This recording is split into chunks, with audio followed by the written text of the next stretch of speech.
Hey guys, welcome back to my How to Get Into series where I go over a band's discography and discuss and critique various albums from an artist so that I can formulate a listening path so that you can get into. I know it's been a while since I've made one of these.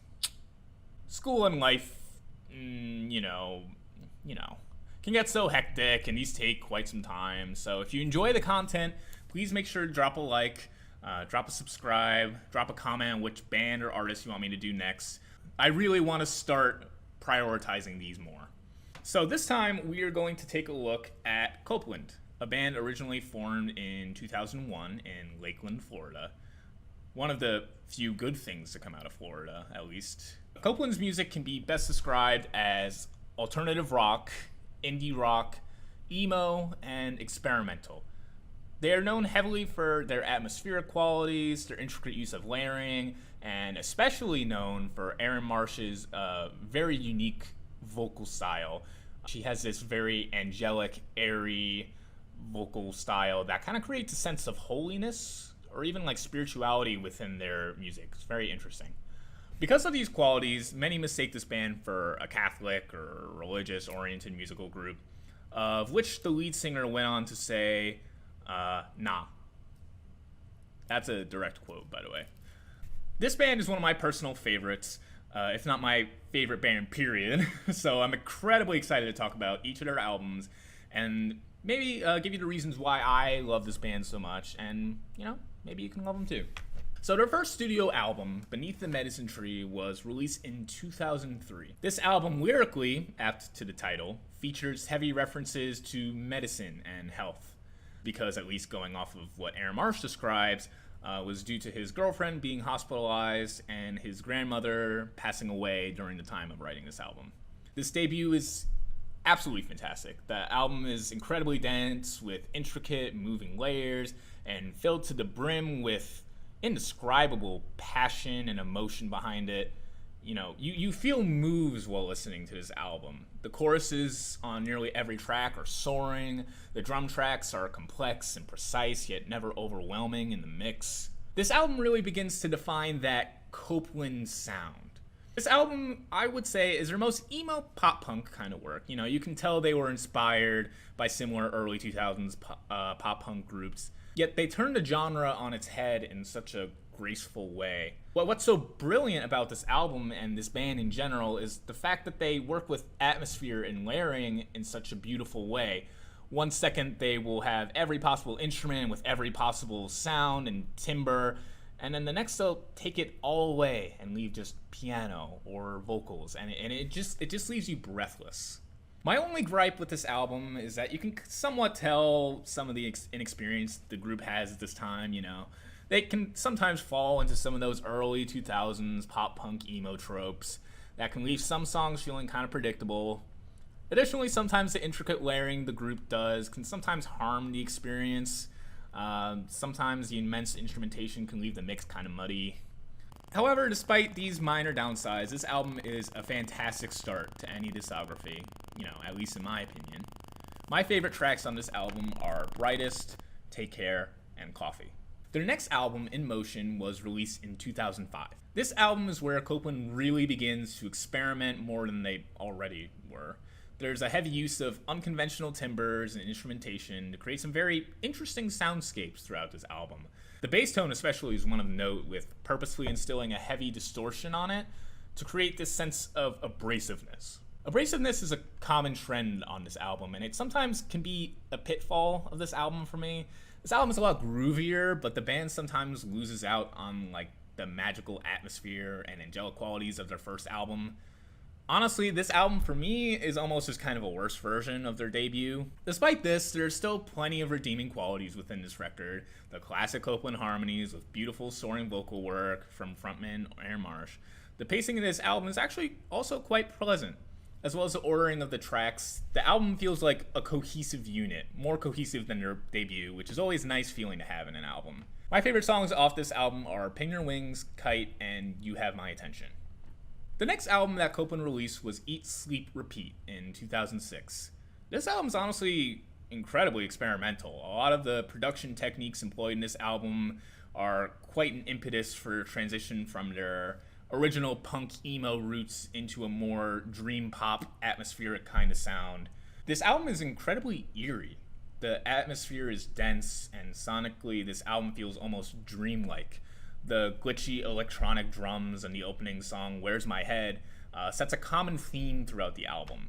This is not their standard sound. The songwriting of this album is also incredibly dark and moody. Much of the lyrical content is melancholic and creates a somber tone throughout the work. The instrumentation of this work is quite majestic too. The choice of instruments perfectly fit the aesthetic of each song, and the mixing is so pristine that even with the intense layering that Copeland does on some of their tracks, it never feels like the listener's overwhelmed. Sure, it's dense, but it doesn't feel like any one individual part overbears the mix in any way. My personal favorite tracks on this work are Careful Now, Love Affair, and The Last Time He Saw Dory. The next album that Copeland released was You Are My Sunshine in 2008. Funnily enough, this album is a near polar opposite of their previous work, yet it's still entirely Copeland in every way, which is what I love so much about this band. They challenge the status quo with every album they release, getting more and more progressive, yet they never fail to create works that have that signature Copeland vibe. This album is no different. The cohesive songwriting, the angelic, dreamlike vocals, the dense harmonies are all here. However, in comparison to their previous work, this album radiates positivity and creates this level of serenity that some dream of reaching. This album, in my opinion, is Copeland's most accessible. With this album, they showcase each of their many avenues in a bright light. This album really feels almost like a finale for Copeland. They show everything they're capable of, and they hold nothing back. However, on the same note, this sense of finality they aim to achieve can be held back by this same positive aspect of the album. This album doesn't have that sense of identity that their previous works have. However, it's incredibly clear that the members of Copeland have improved as both writers and musicians, and it shows the level of effort this album underwent. My favorite songs from this album are Should You Return, Chin Up, and Not So Tough Found Out. After this album, Copeland took a hiatus from making music for quite some time. Then in 2014, Copeland came back with one of the most ambitious comeback albums I've ever heard from a band, Ixora. I mean, what is there not to love about this album? It's so personal, so raw, yet the production is so fundamentally impressive that I can only listen to it in awe. You guys tell that this is my favorite Copeland album yet? This album really changed the definition of Copeland as a band, and this album pushed the boundaries of their sound so much so that they're no longer defined by a genre. They're their own genre. And few other bands can truly capture the aspects of this album which make it so magical. Each song has some unique characteristic to it that makes it truly unique and pleasant to listen to. The instrumentation on this album is also unbelievably creative. The use of specific instruments creates such a unique atmosphere to this work and really makes each song distinct. I personally love the atmospheric elements of this album. It's so easy to get lost in these majestic and dense soundscapes. The true brilliance of this album, though, is the songwriting, with the crowning jewel of this album, in my opinion, being Ordinary. I usually don't go into much details about individual songs in my album reviews, but I feel like I would be remiss if I didn't mention this individual track. Ordinary is a song about mundanity, the notion that every day is following a routine. But the song never portrays that in a negative connotation. The song actually sounds incredibly peaceful. The song is incredibly minimal, with the chorus and melody never truly changing, which, when describing a song about mundanity and doing the same thing over and over, it's brilliant. The song encapsulates the emotion it is attempting to portray flawlessly. Such beautiful word painting. And that's what I love about Copeland, their expression. They know how to make you feel like how they want you to feel. And I feel like that should be the goal of every artist and musician. I honestly have no personal gripes with this album. I think this album's flawless. But objectively, if you're not a fan of electronic atmospheric elements, you may not enjoy this album as much. It honestly is not a great entry point into this band as well.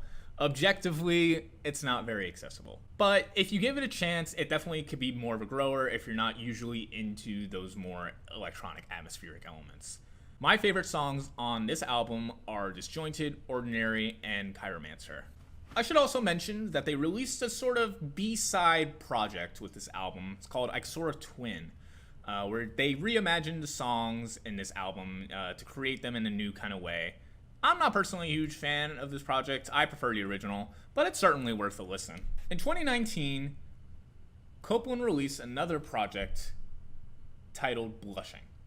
And this album is quite unique in the scope of Copeland's discography.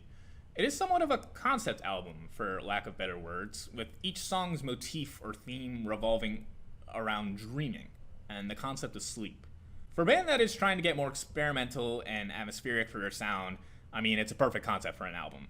What is more mysterious, serene, and honestly strange than a dream? This album features so much of the brilliant Copeland layering that I've grown to love. The dynamic contrast on this album, too, is magical. They really know when to bring everything back and then drop it all on you like a bomb. It creates such a dynamic listening experience, and it really makes you feel like a part of this make-believe world. The production on this album is also brilliant. The way in which each instrument interacts with the mix and is present in the sound is pristine. My only gripe with this album is that at times, melodically, the songs can feel a bit repetitive, and some of the songs don't really have that same character and distinction that is present under other albums. Sometimes songs seem to kind of just blend together. The pacing of this album can be a bit slow at times, too. At times I found myself wanting some kind of climax, but a lot of the time it tended to just kind of drone on, which isn't a bad thing necessarily, but for me personally, I would have preferred some more interesting song structures. My favorite songs on this album, though, are Pope, Night Figures, and On Your Worst Day. So that is the extent of their discography. Now let's get into how you should get into their works. In my opinion, their most accessible album is You Are My Sunshine. It really encapsulates every part of Copeland's sound and represents every aspect of their artistic vision, at least in my opinion. From there, I see three possible paths to take. If you like their more emo, punk kind of sound, I would recommend listening to In Motion and or Beneath the Medicine Tree. You can honestly listen to either. They're both very, very similar stylistically. If you enjoy their more electronic, synth-heavy, atmospheric stuff, I would definitely check out Ixora and then Blushing. If you want an album that's more thematically melancholy and dark, I would recommend Eat, Sleep, Repeat. So that's all for this video. If you enjoyed, remember to drop a like and subscribe for more content like this. I promise to make more of these, as I really enjoy making them, and I really hope you guys enjoy them too. Leave a comment for any artists you want me to cover on this series, and I'll see you guys next time.